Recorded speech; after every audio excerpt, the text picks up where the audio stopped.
Hey everyone, welcome back. It's Andrea Logan White, and we are at the Hotel Wailea on the island of Maui. And the first episode, we were discussing the intro and kind of what we wanted to share about the Healing Tribe. This episode, you guys get to hear Heather's miraculous story of healing and hope and encouragement. So, welcome back, Heather and Tiffany. Hi. So, Heather, you were diagnosed with numerous illnesses and the laundry list of symptoms that you had. So do you want to kind of chime in and share that journey? Yes. So let me tell you the first victory here is that I actually need a note card to go through all of the things that I had. That's because now I so am removed from it. I'm so dissociated from it, where that was not the story before. Had you met me sick, this was almost like my introduction. Hi, my name is Heather McKean. I have and I could just rattle this stuff off.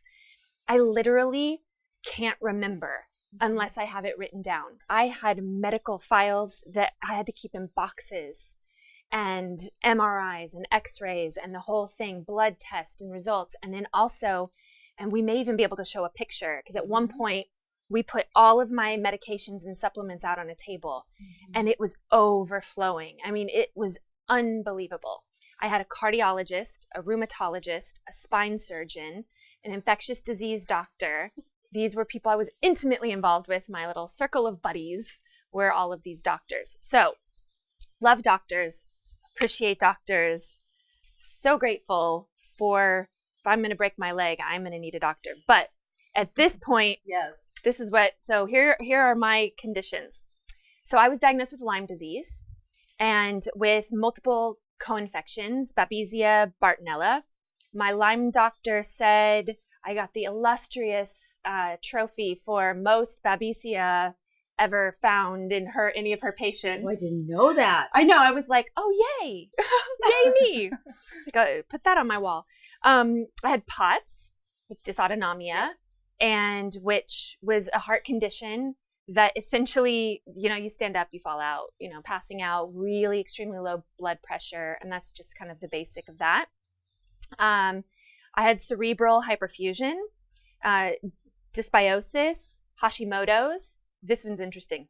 Hashimoto's, and then Graves' disease, which if you know anything about thyroid conditions, completely opposite. Mm-hmm.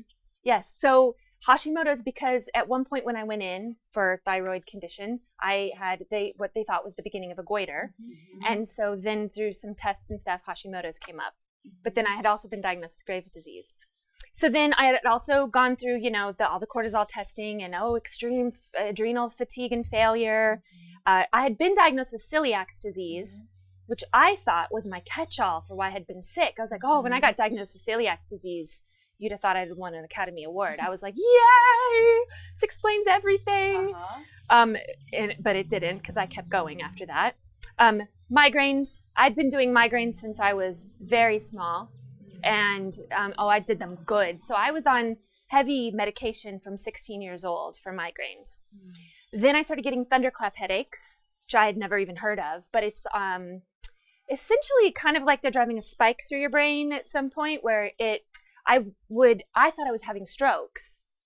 Did you slur? Did you start to slur? I would slur. Yep, I've had that. I was in the middle of teaching a small group at one point, and I was like, and I felt it. It really felt like, I see why they call it thunderclap headaches. It was like in my brain, and all of a sudden I couldn't speak.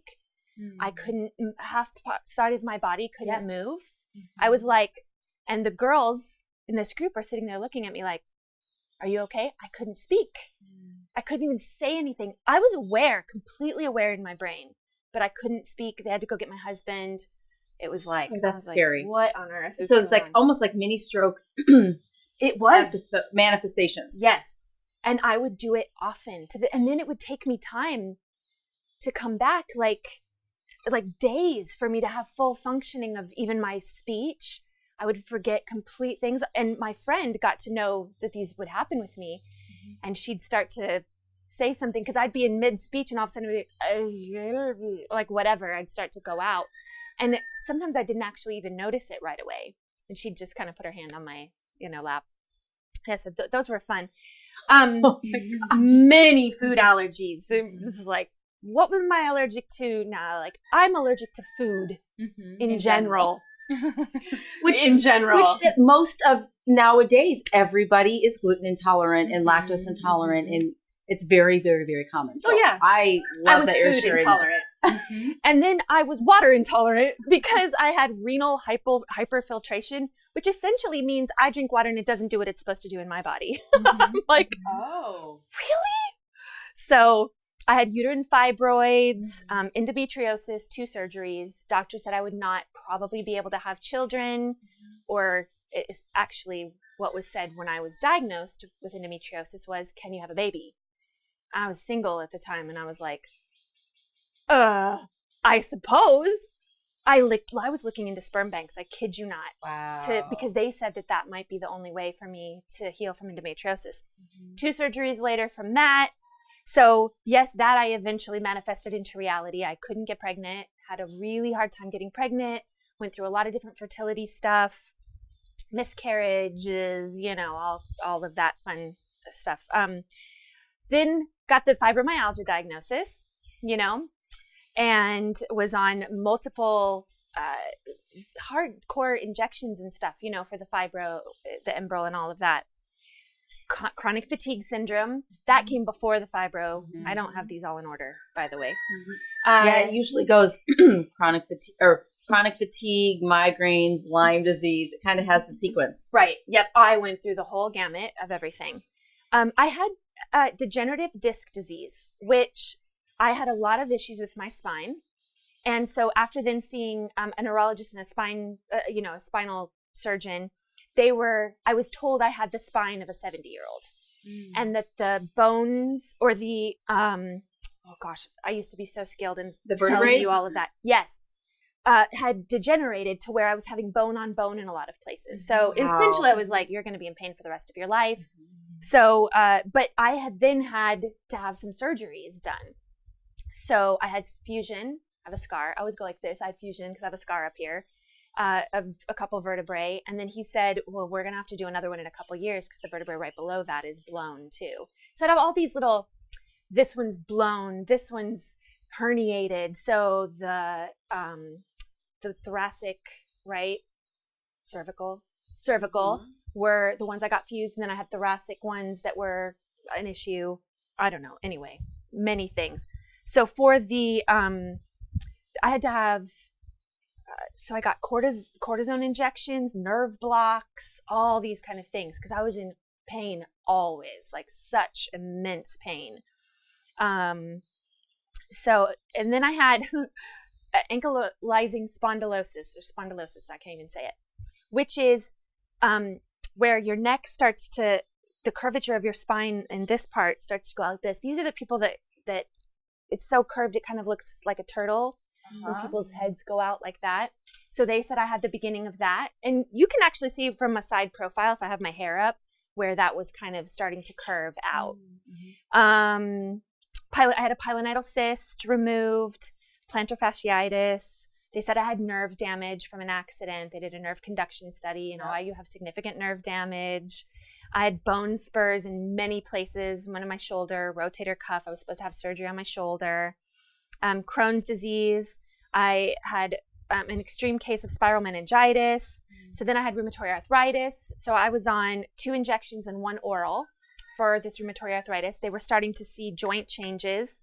So where you start to get the thickening of your joints and stuff. So in my hands, some days I couldn't even, totally swollen, couldn't even make a fist. That was the beginning of that. Parasites, I'm like, are you kidding? So I'm like, what? Trichtinella? Oh, have you been eating any raw pork? I'm like, yeah, that I do frequently. No, of course. Who eats raw pork? I didn't even eat a lot of pork. Right. At that point, so, and then just overall chronic inflammation constantly. Oh, inflammation, this inflamed, that inflamed constantly. So yeah, let's just say, woo, right? I even felt like I was a bit of a joke. When you go to the doctor and you're like, really? seriously, I have to look up another disease that you've now given me. Right. And now I have to become an expert on how to do this one. And, I felt like I'm a big fat hypochondriac, yet it felt so real. And at that point, I have to be honest, every time I got a diagnosis to some degree, I was like, okay, is this it? Is this the answer? Is this why I'm so messed up? Because then you can fix it. Because then I can fix it, right? With the, okay, what pill, what injection, what therapy, what treatment. Every time that was, my diagnosis became hope of another reason to figure out, or another way to figure out what was so wrong with me. And I want you to share with all of that, all of those diagnoses, what treatment modalities did you use? Because I think this is so important, because most people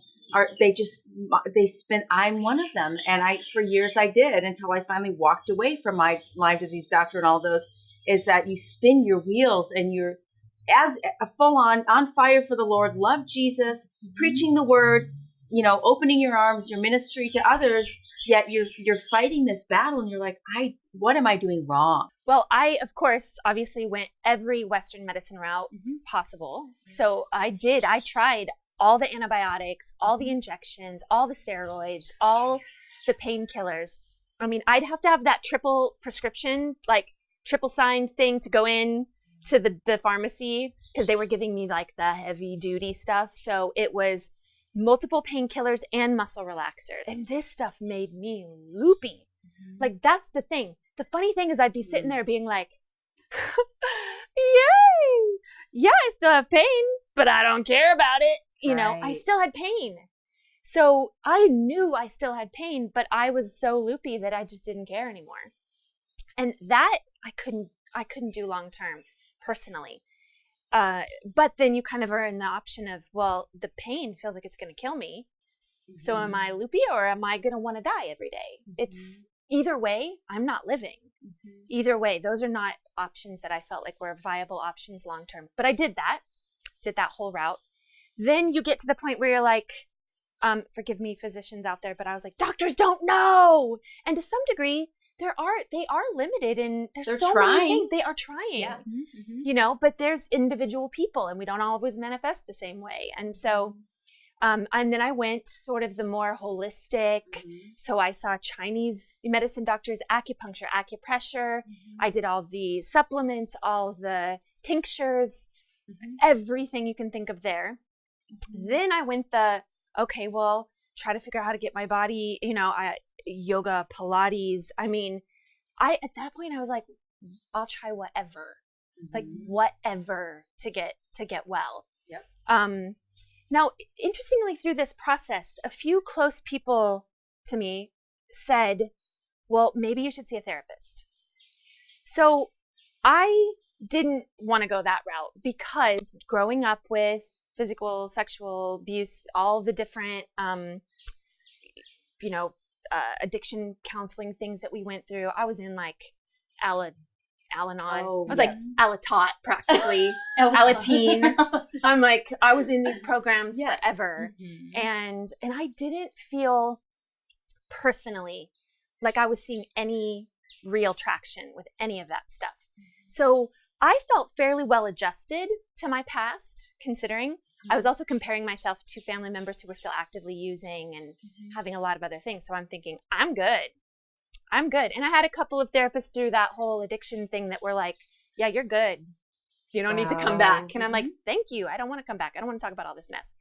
So I didn't really talk about it. But over the years, now this is what I would go and speak about, to be honest. So as a Christian speaker, I would go and be like, the victory in overcoming my past and the trauma and the abuse. But then if you would have asked me, so how did you overcome those things? If you scratched any deeper than my surface, like, well, I love the Lord. If you would have pushed that anymore or scratched any deeper, I'm not sure. I wouldn't have been able to tell you how I overcame those things. Stay tuned for more on our next episode.